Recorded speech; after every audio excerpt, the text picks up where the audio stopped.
오늘 말씀 보도록 하겠습니다. 고린도후서 12장 1절에서 10절 내용인데요. 1절부터 4절까지 읽고 교독하고 시작하도록 하겠습니다. 무익하나마 내가 부득불 자랑하노니 주의 환상과 계시를 말하리라. 2절 읽겠습니다. 시작.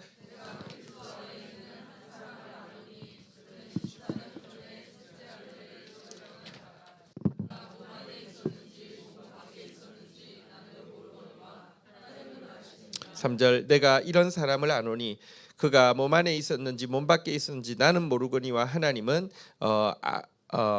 아나 죄송합니다. 하나님은 아시느니라. 4절 읽겠습니다. 시작. 그가 낙원으로 끌려가서 말로 표현할 수 없는 것을 말을 들었으니 사람이 가히 자 바울이 사실 11장부터 자랑하노라 해놓고 뜸들이다가 자랑하노라 해놓고 뜸들이다가 결국 한 게 나 진짜 유대인이야 이 말밖에 없었어요. 그리고는요 다시 또 자랑한다고 뜸을 들이면서도요 1절 시작하면서 무익하나마 부득불 자랑한다 이렇게 이야기합니다. 지금 이거 하는 거 거짓 자랑에 너무 현혹되고 분별력 없이 속고 있는 고린도 성도들 때문에 부득불 어쩔 수 없이 하는 것이고, 게다가 이거 한다고 너희들에게 무슨 유익이 있는 것도 아니다. 자랑이 내 인간 자랑이 너희들에게 어떤 유익이 되는 것도 아니다라고 하면서 밝히고 4년 전에 2절에 보는 대로 14년 전에 그가 보고 들었던 삼층천 체험에 대한 것을 이야기합니다. 이 천국이 이렇게 이게 삼층천이 이제 무엇일까 조금 정확하게 모릅니다. 왜냐하면 바울 외에는 이거를 본 사람이 없기 때문입니다.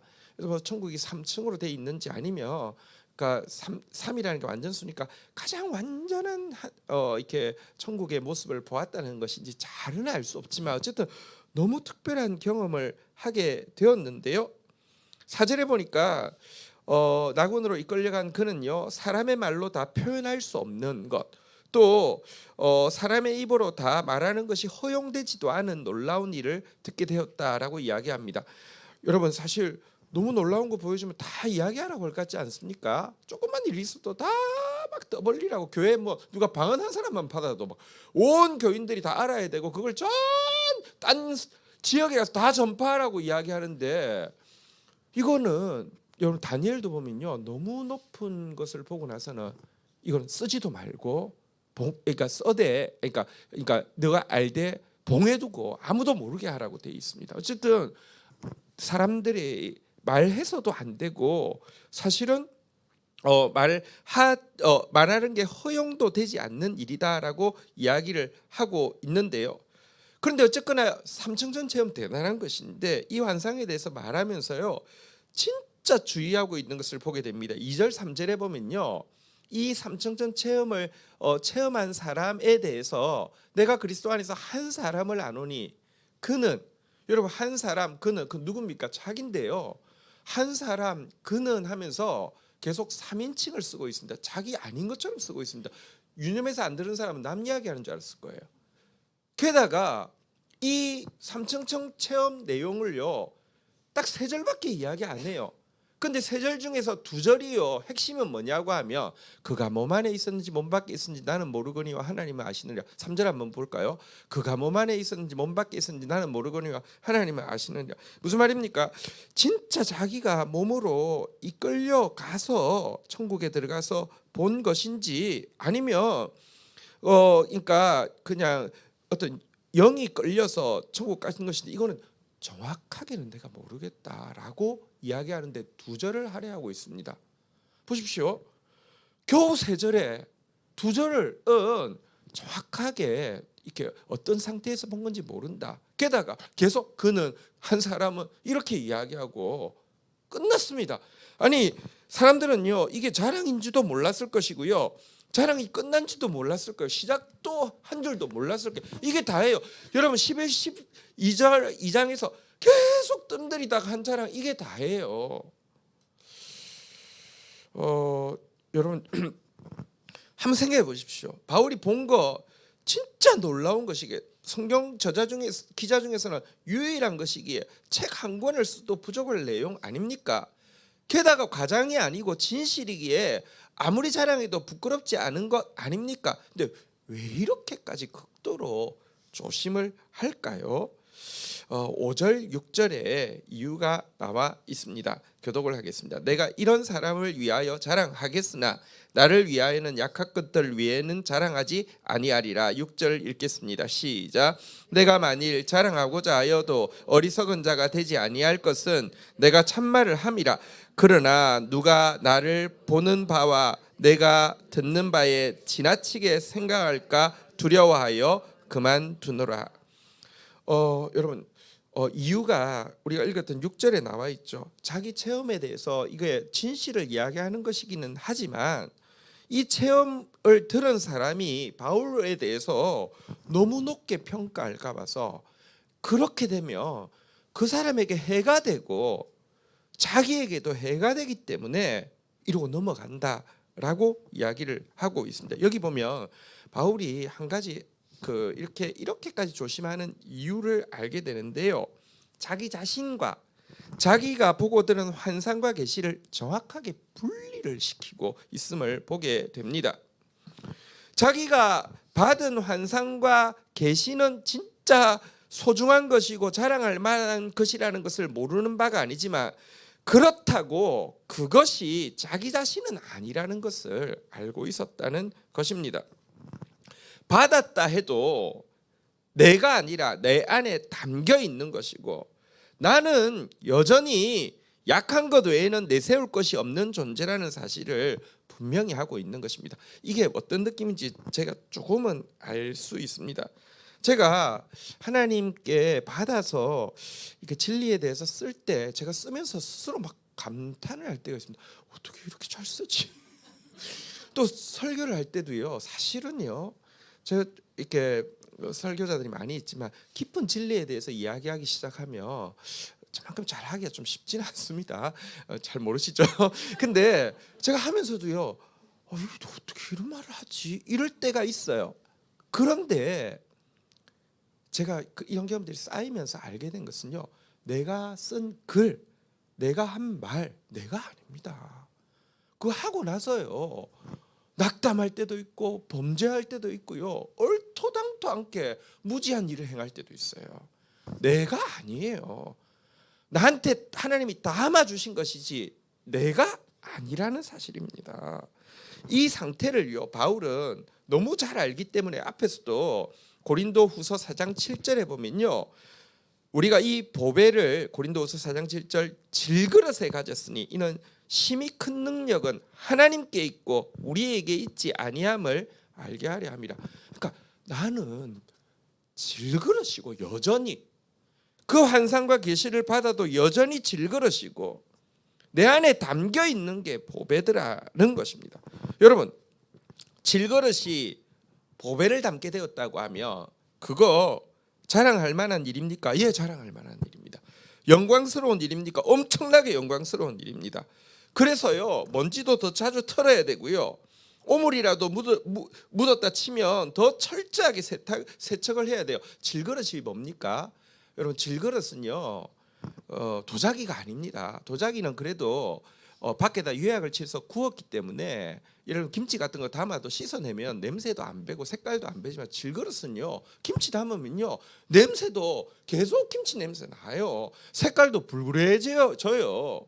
그러니까 내가 질그릇이니까 오물이 묻었으면 정말 열심히 세척해야 되고요. 이동을 할 때가 있잖아요, 그죠? 그 이제 이 보배를 보이기 위해서 이동할 때 안 깨트리기 위해서 안 깨지기 위해서 조심을 해야 돼요.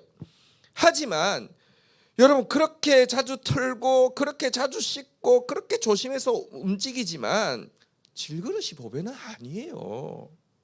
질그릇은 여전히 질그릇이에요. 사람들에게 절대 이렇게 이야기하면 안 됩니다. 여러분 그릇 중에 나 같은 그릇 봤어요? 금그릇 나오라 그래. 은그릇 나오라 그래. 내가 더 대단해. 내가 얼마나 대단한 줄 아세요? 내 안에 하나님이 보배를 담았어요. 금그릇 아니고 은그릇 아니고. 그러니 여러분들 오셔서 나를 좀 자세히 보시기를 바랍니다. 이러면 절대 안 됩니다. 사람들이 가까이 올 때 질그릇이 해야 될 일이 무엇입니까?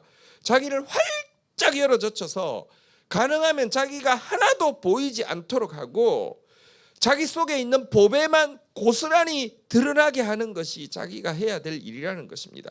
그래서 사람들이 자기에게는 눈길을 한 번도 주지 않고 오롯이 보배만 바라보고 있을 때 그것 때문에 일도 서운해하지 않고 그것을 기뻐하고 즐거워하는 것, 이거를 자기 부인이라고 하고요. 이거를 자기를 죽인다라고 표현하는 것입니다. 그래서 요 밑에 이어지는 고린도후서 4장 11절에 보면요, 같이 한번 읽도록 하겠습니다. 시작. 우리 살아있는 자가 항상 예수를 위하여 죽음에 넘겨짐은 예수의 생명이 또한 우리 죽을 육체에 나타나게 하려 함이라. 여러분 알아야 될 게 있습니다. 한번 따라하겠습니다. 옆 사람한테 이실 짓고 하겠습니다. 나 살아 있습니다. 시작. 여러분 신앙생활 아무리 그래도 살아 있어요. 그래서 해야 될 일이 있습니다. 항상 죽음에 넘겨져야 합니다. 여러분 사람들이 오면요, 예수님 때문에 와도요, 내가 막 보이고 싶다니까요. 내 살아 있으니까. 그래서 항상 여러분 사람들이 나게 왔는데 나한테 관심이 없고 예수님께 관심이 있으면요, 서운하다니까요. 항상 자기를 죽음에 넘겨주는 거, 이게 자기 부인이라는 것입니다. 이렇게 해야지 이게 자기 부인이고 이게 자아가 죽는 거죠. 살아있는 사람이 자기한테 사람들이 관심 없는데 죽는 거잖아요, 그죠? 그래야지만 예수 생명이 자기를 통해서 다른 사람들에게 역사할 수 있는 것입니다. 이 자세를 세례요한은요, 한번 따라하겠습니다. 그는 흥하여야 하겠고 나는 쇠하여야 하리라. 그런데요, 자, 화면 꺼주세요. 그런데요, 네, 이런 바울의 자세, 이런 세례요한의 자세를 가지는 것 자체가 참 쉽지 않고요. 또 쉽지 않은 이유 중에 하나가 뭐냐고 하면 양들이 그런 목자를 좋아하지 않아요. 지금 보세요. 바울이 지금 부득불 무익 하나마 왜 이런 이야기를 해야 되냐고 하면 양들이 바울을 철저히 무시하고 양들이 그 거짓 사도들 뺨 때리고요, 이렇게 착취하고요, 막 시켜 먹는 그들을 막 열광하고 있기 때문에 그렇습니다. 쉽지 않습니다. 어떤 한 교회에서 어떤 신자가 목사님한테 이런 이야기를 했다고 합니다. 목사님, 저는 목사님만 붙들고 있으면 천국 확실히 갈 것 같아서 절대로 목사님 안 떠날 거예요. 그리고 천국 문에 갔을 때 목사님하고 예수님이 맞아주러 나오시면 예수님께는 좀 죄송하지만 목사님한테 먼저 가서 인사할 것 같아요. 이렇게 이야기를 했대요. 그런데 그 목사님은요, 한술 더 떠서 강대상에서 이 말을 그대로 인용을 했대요. 물론 말 끝에 아유, 내가 혹시 목회를 잘못한 거 아닌가 두려운 생각이 이 말을 들을 때 들었습니다라는 이야기를 했지만 이 말을 강대상에서 덧붙였어요. 인용을 했어요. 여러분, 만약에 그 목사님 마음에 은연중이라도 이 이야기를 듣는 교인들에게서 맞아, 우리 목사님 같은 분이 어디 있어, 우리 목사님 분위기 후끈 달아오게 하는 효과를 일으킬 마음이 일이라도 있었다고 하며, 혹은 그런 의도가 전혀 없었다 하더라도 결과적으로 성도들이 그 이야기를 듣고 내가 목회를 잘못하고 있는 게 아닌가, 이게 아니라 그렇지 나도 그럴 것 같아, 이런 효과를 일으켰다고 하면 이건 진짜 위험한 일입니다. 그리고 사실 솔직히 그 말 한 사람 책망해야 되고 그 말 들은 것 때문에 정말 금식하면서 두려워해야지 강대상에서 왜 인용하냐고요. 근데 그러기가 얼마나 쉬운 게, 목사도 그렇고요, 교인들도 그 설교하고 나면 그날 은혜 받는다니까요. 막 교회 분위기 후끈 달아오른다니까요. 헌금 나온다니까요. 이게 그래서 참 정말 쉽지 않습니다. 여러분, 그런 분위기의 교회에서 만약에 다른 목회자나 기독교 언론에서 자기 목사님에 대해서 어떤 비판하는 말이나 기사를 쓰게 되면 어떤 일이 생길까요? 막 메일로요, 협박 문자 보내고요, 심지어 가서 그 사람 죽이는 경우도 우리 봤잖아요, 있잖아요. 평강제일교회 그 이단자 목사 어쨌든 이렇게 탕명한 소장이 이거 잘못됐다, 이거 위험하다라고 이야기했더니 가서 찔러 죽이잖아요. 그래도 지금도 문제도 없잖아요. 지금도 모이잖아요.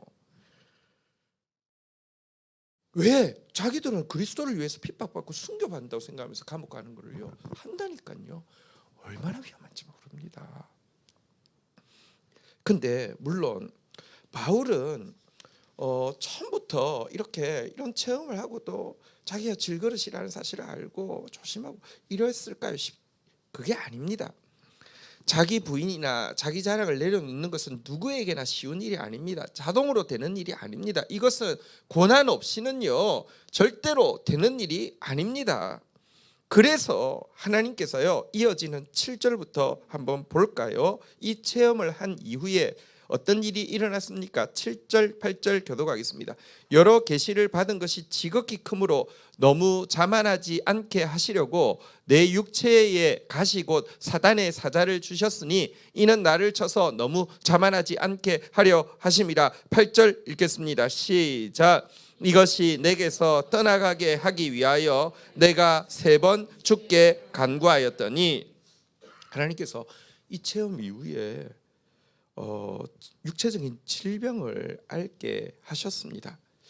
이 질병이 안질인지 간질인지 잘 모르지만 여기에 대해서 자기가 육체의 가시라고 표현했는데, 이 가시가 무슨 뜻이냐면 원어는 날카로운 창, 단단한 말뚝이라고 표현되어 있습니다. 여러분 손에 여기 가시 하나 박혀도요 되게 불편해서 계속 신경 쓰이잖아요. 근데 몸에 날카로운 창이 꽂혔거나 단단한 말뚝이 어디 여기 무릎 같은데 박혀 있다고 하면 여러분 진짜 아무것도 못하지 않겠습니까? 이거 해결 안 하면 아무것도 못하지 않겠습니까?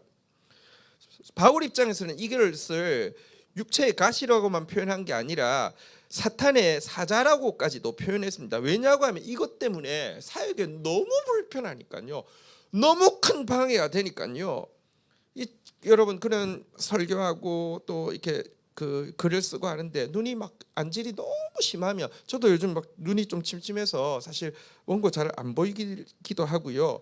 또 막 글을 계속 읽어야 되고 계속 써야 되다 보니까 하면서 이거 참 눈이 참 힘들구나 이런 생각을 하는데, 이거는 그냥 눈이 좀 안 좋은 거고요. 안질이 막 그냥 찢어지는 같은 고통이 계속 있다고 하면 어떤 느낌이었겠습니까? 사단이 날 방해하는구나. 혹은 간질이라고 하면 어떻겠습니까? 기껏 설교해서 성도들이 은혜 받았는데 은혜 받으려고 연락이 있습니까? 하고 쓰러지면 완전 분위기 싸해지잖아요. 이건 사단의 가시가 틀림없다라고 생각하고 하나님 앞에 제거해 달라고 3번이나 기도하게 되었는데요. 하지만 알게 된 것은 여기 7절에도 2번이나 나온 표현대로 너무 자만하지 않게 하려고 하나님이 허락한 것이다 라고 이야기를 하고 있습니다. 여러분 9절부터도 보면 좀 더 자세히 나와 있죠. 교독을 하겠습니다. 나에게 이르기를 내 은혜가 내게 족하다. 이는 내 능력이 약한 데서 온전하여짐이라 하신지라. 그러므로 도리어 크게 기뻐함으로 나의 여러 가지 약한 것들에 대해 자랑하리니 이는 그리스도의 능력이 내게 머물게 하려 함이라. 10절 같이 읽겠습니다. 시작. 그러므로 내가 그리스도를 위하여 약한 것들과 능욕과 궁핍과 박해와 곤고를 기뻐하니 이는 내가 약한 그때의 강함이니라. 그가 기도하고 나서 깨달은 바가 무엇이냐, 그리고 그 깨달음이 일으킨 변화에 대해서 어떤 것이냐 지금 기록을 하고 있는데요. 첫 번째는 9절에 본 바대로 그리스도께서 자기에게 부어주신 모든 은혜가, 한번 따라하겠습니다. 내 은혜가 내게 족하다. 하나님이 이미 주신 은혜가 나한테 족하다라는 사실을 그는 먼저 기도를 통해서 깨달았다라고 이야기하고 있습니다. 여러분들도 일단 이 고백이 너무 중요합니다. 한번 따라하겠습니다. 하나님의 은혜가 내게 족합니다. 여기 내게 족하다는 말, 내게 충분하다는 말은 무슨 뜻입니까? 하나님은 나한테 감당할 만큼만 은혜를 주신다는 것입니다. 족하다는 것은 충분하다는 것은 감당할 만하다는 뜻인데요. 감당 못하게 쏟아질 은혜 안 주셔요. 이 체험하고 나서 건강까지, 이제 너 간증 집회 온 세계 다녀야 되니까 건강까지 주시면요, 그 건강 가지고요 여러분 얼마든지 범죄할 수 있습니다. 하나님이 감당할 만큼 은혜를 주신다는 것입니다. 또 근데 인간은 누구나 아까도 이야기했지만 질그릇이기 때문에 균형을 위해서요. 여러분 너무 영광스럽고 아름다운 거 주셨으면 또 아프고 힘든 것도 주셔야지 감당할 수 있기 때문에 내 은혜가 내게 족하다라고 이야기를 하고 있는 것이고요. 또 두 번째가요. 여기 보니까요. 한번 따라하겠습니다. 내 능력이 약한 데서 온전하여짐이라. 우리가 약한 데서 하나님의 능력이 온전해진다는 것인데 이 말에 대해서 오해하면 안 됩니다. 우리가 약함에도 불구하고 부르시고 우리가 약함을 무릅쓰고 하나님이 사용해 주신다는 것이 아니라 우리가 약하기 때문에 불러주고 우리의 약함을 통하여서 하나님은 일하신다는 의미입니다. 다시 이야기합니다. 우리의 약함이 하나님이 우리를 들어 쓰시는데 소극적인 장애물 정도 밖에 안 되고 하나님 약해도 쓰신다 이게 아니라 우리의 약함이 도리어 하나님이 우리를 들어서 쓰실 수밖에 없는 적극적인 이유가 되어진다라고 이야기하고 있는 것이 바울의 깨달음이라는 것입니다. 내가 하나님 앞에 매달릴 수밖에 없는 그때가 하나님이 우리 안에 온전히 머물러 있고 강하게 일하실 수 있는 때고 반대로 이제 내 힘으로 뭐라도 할 수 있을 것 같은 자신감이 생길 때가 하나님께 있어서는 내 마음이 가시방석이 되어서 도대체 머물러 있을 수가 없고 머물러 있고 싶지만 머물러 있을 수가 없고 아무것도 할 수 없게 하는 순간이다라고 기록을 하고 있는 것입니다. 이건 세상과 너무나 다른 가르침이죠. 이건 정말 말이 안 되죠. 세상에서의 최고의 미덕은 역시 강함입니다. 여러분 그래서 강함은 세상에서 언제나 자랑스럽고 숭상의 대상이 됩니다. 학벌이 센 사람, 돈이 많은 사람, 미모가 받쳐주고 게다가 건강까지 하고 가문이 있고 인맥도 좋고 게다가 말빨까지 갖췄어요. 시작할 때 유머를 확 하고 나서 근데 말을 하는데 막 교양이 철철 넘쳐요. 완전 내생남 내생녀. 그러면 게임 끝이에요. 그때부터는요. 여러분 이런 사람은 뭘 해도 되고요. 모든 사람 앞에 부러움의 대상이 됩니다. 그러니까 세상의 최고의 득달이 뭡니까? 그런 사람 되라는 거죠. 그러기 위해서 힘을 키우고 그러기 위해서 스펙을 쌓으라는 거죠. 그래서 강해지라는 거죠. 남이 무시하지 못할 사람이 되라는 거죠. 여기에 비해서 약함은요. 불편하고 참 감추고 싶은 것입니다. 학벌이 낮고요. 재정이 없고요. 얼굴이 받쳐주지 않고요. 체력은 저질 체력이고요. 가문은 정말 그냥 도움이 안 되고요. 인맥도 없고요. 말도 못하고요. 이런 사람 뭘 해도 안 되고요. 이런 사람의 약함은 모두 앞에서 부끄러움입니다. 세상 모든 사람들이 이걸 너무나 정확하게 알고 있기 때문에 세상 사람들의 소원을 한 단어로 표현하면 강해지고 싶다입니다. 신자들은 다를까요? 똑같은데 뒤에 하나가 덧붙여질 뿐입니다. 하나님 강해지게 하셔서 하나님께 영광 돌리게 해주세요. 뒤에 그것만 붙어 있습니다. 강해지더라도 하나님 은혜를 잊지 않는 겸손한 사람 되게 해주세요. 이것입니다. 똑같습니다. 결국 강해지게 해달라는 게 소원입니다. 한때 한국 교계에서 제일 잘 나가던 저자 지금 진짜 하나님 어쨌든 그 사람 책 제목도요. 강점으로 일하라. 강점으로 일하라고요? 이런 반복음적인 내용이 어디 있습니까? 강점으로 일하라고요? 그게 아닌데요. 그런데 그때 막 사람들이 다 열광하고요. 죄송합니다. 어쨌든 개인적인 이야기지만 제 동생도 막 너무 열광하고 막 그 책 읽고 막 감동받았다고 그래서 아니라고 이야기했는데도 사실 잘 안 보여요. 그게 더 훨씬 매력이 있다니까요.